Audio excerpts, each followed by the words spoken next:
নমস্কার বন্ধুরা, welcome to ইউনিকন। তো বন্ধুরা, এই ভিডিওটা একটু ডিফারেন্ট টাইপের ভিডিও হতে চলেছে। তো তোমাদের অনেকেরই এরকম আর কি কমেন্ট দেখেছিলাম যে কলকাতা নাইট রাইডার্সের সঙ্গে অন্য আইপিএল টিমগুলোর কম্প্যারিজন করে ভিডিও বানাও, কোন দলটা কোন ডিপার্টমেন্টে স্ট্রং। তো সেরকমই একটা ভিডিও এটা হতে চলেছে, যেখানে কলকাতা নাইট রাইডার্সের সঙ্গে উল্টো দিকে আমরা গুজরাট টাইটান্সকে রেখে তুলনা করব, এবং এরই সঙ্গে সঙ্গে আমরা গুজরাট টাইটান্সের লাইন আপ কেমন হতে পারে, তাদের বেস্ট 11 কেমন হতে পারে, সেটাও এই ভিডিওতে দেখে নেব। ইন্টারেস্টিং ভিডিও হবে, লাস্ট অব্দি দেখতে থাকো। আমাদের চ্যানেলে প্রথমবার এলে আমাদের চ্যানেলটিকে সাবস্ক্রাইব করে তার পাশের বেল আইকনটাকে অন করে দিও। প্রথমে গুজরাট টাইটান্স নিয়ে কথা বললে, গুজরাট টাইটান্স এমন একটা দল যেই দলটা বাকি আইপিএল দলগুলোর তুলনায় কিছুটা ডিফারেন্টভাবে অপারেট করে। আশিস নেহরা একটু অন্যভাবে চালায় দলটাকে, যেখানে অনেক আইপিএল টিমে বেশি করে ব্যাটিং রাখতে চায়, গুজরাট টাইটান্স যত বেশি বোলার নিয়ে খেলা যায় সেই দিকে ফোকাস করে, কত বোলার রাখা যায়। আর তাদের কাছে অপশানও আছে অনেক, তারা ইজিলি 4টে কোয়ালিটি ফাস্ট বোলার, 2 থেকে 3টে কোয়ালিটি স্পিনার, 6 থেকে 7টে কোয়ালিটি বোলার নিয়ে খেলতে পারবে, সেই টাইপের অপশান আছে। সেখানে এক্স্যাক্টলি আশিস নেহরা কোন টাইপের লাইন আপের সঙ্গে যাবে বলাটা মুশকিল। যে এই টিমে গ্লেন ফিলিপসের মতো একটা প্লেয়ার থাকার পরেও হতে পারে সে হয়তো প্লেইং ইলেভেনে চান্স পাচ্ছে না, হোল্ডার খেলছে তার আগে, সেটাও হতে পারে। তো আশিস নেহরা লাস্ট অব্দি কি করবে সেটা তো বলা মুশকিল, বাট আমাকে যদি বলো এই গুজরাট টাইটান্স দলটার বেস্ট 11 কেমন হতে পারে, দেখো টপ 3 এই দলটার মেন শক্তি হতে চলেছে। সেখানে শুভমান গিল, সাই সুদর্শন এবং জস বাটলার, এই তিনজন টপ 3তে খেলবে, সেটাই বেস্ট হবে। 4 নম্বরে সব থেকে বেস্ট হয় যদি গুজরাট টাইটান্স গ্লেন ফিলিপসের মতো একটা প্লেয়ারকে ইউজ করে। সেখানে গুজরাটের টপ 4টাই কিন্তু টোটালি একটা শক্তিশালী টপ 4 কিন্তু হয়ে যাবে। যদি 4-এ গ্লেন ফিলিপস আসে, ওই জায়গার জন্য সে একজন আদর্শ প্লেয়ার। বা ইভেন গুজরাট টাইটান্স গ্লেন ফিলিপসকে একটু নিচের দিকে রেখে কুমার কুসাগ্রা, আরও একটা প্লেয়ার ঝাড়খণ্ডের হয়ে খুব ভালো করেছে, তাকে 4-এ ইউজ করতে পারে। গ্লেন ফিলিপসকে সেক্ষেত্রে 5-এও ইউজ করতে পারে। এবং 6 নম্বরে সেক্ষেত্রে তারা কিন্তু ওয়াশিংটন সুন্দরকে ইউজ করতে পারে, সাথে রাহুল তেওয়াটিয়াকে ইউজ করতে পারে অ্যাজ এ ফিনিশার। এবার হ্যাঁ, ফিনিশিং ডিপার্টমেন্টটা ওয়াশিংটন তেওয়াটিয়া একটু মনে হতে পারে উইক লাগছে, সেরকম মনে হলে গ্লেন ফিলিপসকে আরেক ধাপ নিচে খেলিয়ে ওয়াশিংটনকে 5-এ ইউজ করতে পারে, ফিলিপস 6-এ এবং তেওয়াটিয়ার সাথে সেই দুজনকে অ্যাজ এ ফিনিশার ইউজ করতে পারে, সেটাও একটা অপশান কিন্তু হতে পারে। অথবা আরেকটা যেটা হতে পারে, গ্লেন ফিলিপসকে 4-এ খেলিয়ে 5-এ ওয়াশিংটন, 6-এ শাহরুখ খান, সাথে তেওয়াটিয়া, এটাও একটা কিন্তু কম্বিনেশন হতে পারে। তবে কুমার কুসাগ্রা তোমার শাহরুখ খানের থেকে অনেক বেটার ফর্মে আছে, অনেক বেটার ব্যাটিং করছে, আমি পার্সোনালি তাকে দেখতে চাইবো। বাকি দেখা যাক গুজরাট টাইটান্স ম্যানেজমেন্ট কি করে। এবং দেন তারা 8 নম্বরে রশিদ খানকে ইউজ করতে পারে, 9 নম্বরে সাই কিশোর, 10-এ তোমার প্রসিদ্ধ কৃষ্ণ, 11-এ ক্যাগিশোর আবাদা, 12-এ সেক্ষেত্রে কিন্তু তারা Mohammad Siraj as a impact player বোলিংয়ের সময় আসবে, সেটাই তারা কিন্তু রাখতে পারে। এটা আমার মনে হয় পারফেক্ট একটা লাইন আপ গুজরাট টাইটান্সের জন্য হতে পারে। তবে যদি আশিস নেহরা আরেকটা এক্সট্রা বোলার খেলাতে চায়, সেখানে সে কিন্তু তোমার গ্লেন ফিলিপসের জায়গাতে জেসন হোল্ডারকেও ইউজ করতে পারে, ওয়াশিংটনকেও 4-এ ব্যাট করাতে পারে, সেগুলো করতে পারে। যদিও আমি পার্সোনালি সেটা প্রেফার করবো না। যদি একটা এক্সট্রা বোলার খেলাতেই হয়, আমি বলবো যে অপশান আছে, গ্লেন ফিলিপসকে অবশ্যই খেলাক, 4-এ গ্লেন ফিলিপস, 5-এ ওয়াশিংটন সুন্দর, 6-এ তেওয়াটিয়া। দেন যদি মনে হয় একটা এক্সট্রা বোলার খেলাবে, সেখানে দরকার হয় তোমার শাহরুখ খানকে না খেলিয়ে বা কুমার কুসাগ্রা, ওই জায়গাতে তারা অশোক শর্মা অথবা আরশাদ খানের মতো আরেকটা বোলার যে কিছুটা ব্যাটিংও করতে পারে, সেরকম কাউকে ইউজ করতে পারে। স্পেশালি ফার্স্টে ব্যাট করতে গেলে সেইভাবেই লাইন আপটা সাজাতে পারে, যে যদি ব্যাটিংয়ের দরকার হয় শাহরুখ খান আসবে অথবা কুমার কুসাগ্রা আসবে, বোলিংয়ের দরকার হলে অশোক শর্মার মতো একটা বোলার আসবে, যেও যথেষ্ট এফেক্টিভ কিন্তু হতে পারে, বা আরশাদ খানের মতো একটা প্লেয়ারকেও ইউজ করতে পারে। তবে জেসন হোল্ডারকে আশিস নেহরা খেলাতে পারে, সেটা আমি আবারও বলছি। দেখা যাক সেখানে নেহরার লাস্ট অব্দি কি প্ল্যানিং হয়। তবে গুজরাটের ওভারঅল শক্তির কথা বললে তাদের বোলিং স্ট্রেংথটা ভালো, এবং সেই জায়গাতে 3টে কোয়ালিটি স্পিনার নিয়ে তারা নামতে পারবে। সাই কিশোরের লেফট আর্ম স্পিন, ওয়াশিংটনের অফ স্পিন, এবং তোমার রিস্ট স্পিন রশিদ খানের, যেটা একটা ব্রিলিয়ান্ট স্পিন বোলিং অ্যাটাক। তারই সঙ্গে সঙ্গে গ্লেন ফিলিপস যদি টপ 4-এ খেলে, তাদের টপ 4টা one of the best top 4, এবং সঙ্গে ভালো একটা পেস বোলিং অ্যাটাকও আছে, এবং অনেক পেস বোলারের অপশান আছে, একজন ক্লিক না করলে আরেকজনকে আনতে পারবে, সেই টাইপের অপশান তাদের কাছে কিন্তু আছে। ফলে ওভারঅল অন পেপার একটা ভালো দল কিন্তু দেখাচ্ছে। তুমি এমনি দেখে মনে হতে পারে যে কি অতটাও স্ট্রং গুজরাটের টিম, বাট এই টিমটা কিন্তু আইপিএলে ভালো করতে পারে, সেই রকম আর কি মাল মশলা আছে।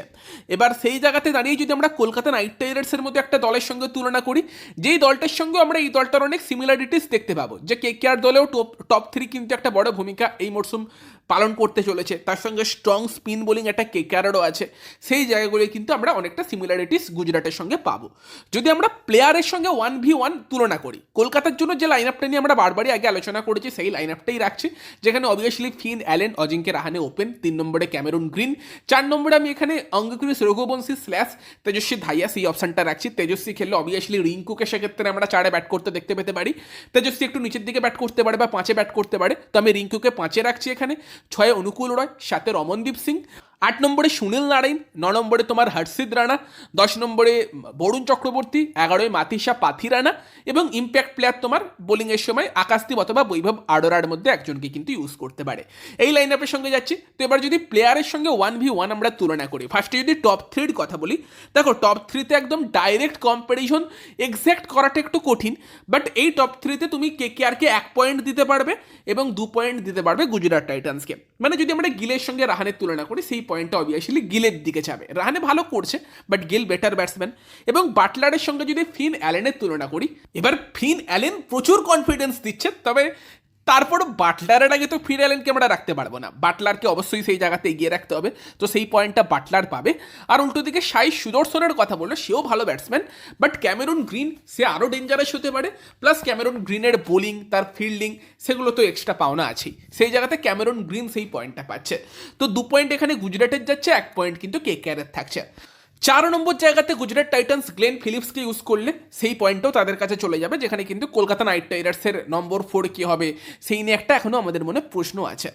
দেন যদি আমরা 5 নম্বর জায়গার কথা বলি, যেখানে কিন্তু ওয়াশিংটন সুন্দর খেলতে পারে গুজরাট টাইটান্স দলে, যেখানে কেকেআরে কিন্তু খেলতে পারে অবভিয়াসলি তোমার রিঙ্কু সিং। আর সেই জায়গাতে তোমাকে পয়েন্ট অবশ্যই রিঙ্কু সিংকে দিতে হবে, নো ডাউট। টি20তে রিঙ্কুর ব্যাটিংটা অনেক বেটার এবং ওয়াশিংটন অবভিয়াসলি বল হাতে কিছুটা হেল্প করতে পারে, তবে এই গুজরাট টাইটান্স টিমে এত বোলিং অপশন, ওয়াশিংটনের অ্যাজ এ বোলার রোলটাও কিছুটা লিমিটেড হয়ে যাবে। তার ব্যাটিংটাকেই মেনলি গুজরাট ইউজ করতে চাইবে, যে জায়গাতে অবভিয়াসলি রিঙ্কু এগিয়ে আছে, তার সঙ্গে রিঙ্কুর ফিল্ডিং দরকারে রিঙ্কুও 1-2 ওভারের অফ স্পিন করতে পারে, সেখানে রিঙ্কু অবশ্যই সেই জায়গাতে এগিয়ে থাকবে। দেন 6 নম্বরে যদি আমরা তুলনা করি রাহুল তেওয়াটিয়ার সঙ্গে অনুকূল রয়ের, তেওয়াটিয়া অবভিয়াসলি আইপিএলে প্রুভেন অনেক ভালো ভালো ইনিংস খেলেছে, বাট বর্তমান সময়ে দাঁড়িয়ে অনুকূল রয় যে ক্রিকেটটা খেলছে, অনুকূল দারুণ ফর্মে আছে, যেখানে সৈয়দ মুস্তাক আলীর ট্রফিতে সে ম্যান অফ দ্য টুর্নামেন্ট হয়েছে। আর সৈয়দ মুস্তাক আলী টুর্নামেন্টে ভালো করা সেটা কোনো ফ্লুক ব্যাপার না, সেটা আমরা ঈশান কিষানকে দেখেই দেখতে পাচ্ছি, যে সৈয়দ মুস্তাক আলীতে ভালো করে তোমার ইন্টারন্যাশনালে গেছে, সেখানে কত ভালো ব্যাটিং করছে। সেই জায়গাতে অনুকূল যে ফর্মে আছে, দেখো এখানে তোমাদের দ্বিমত থাকতেই পারে, বাট আমি তো অনুকূলকেই চুজ করবো বর্তমান সময়ে দাঁড়িয়ে রাহুল তেওয়াটিয়ার আগে। এবং দেন যদি শাহরুখ খান এবং রমনদীপ সিং এর কথা বলি, সেখানেও পয়েন্টটা রমনদীপ সিং এর কাছেই যাবে, কারণ শাহরুখের থেকে অনেকদিন আমরা ভালো ব্যাটিং দেখিনি।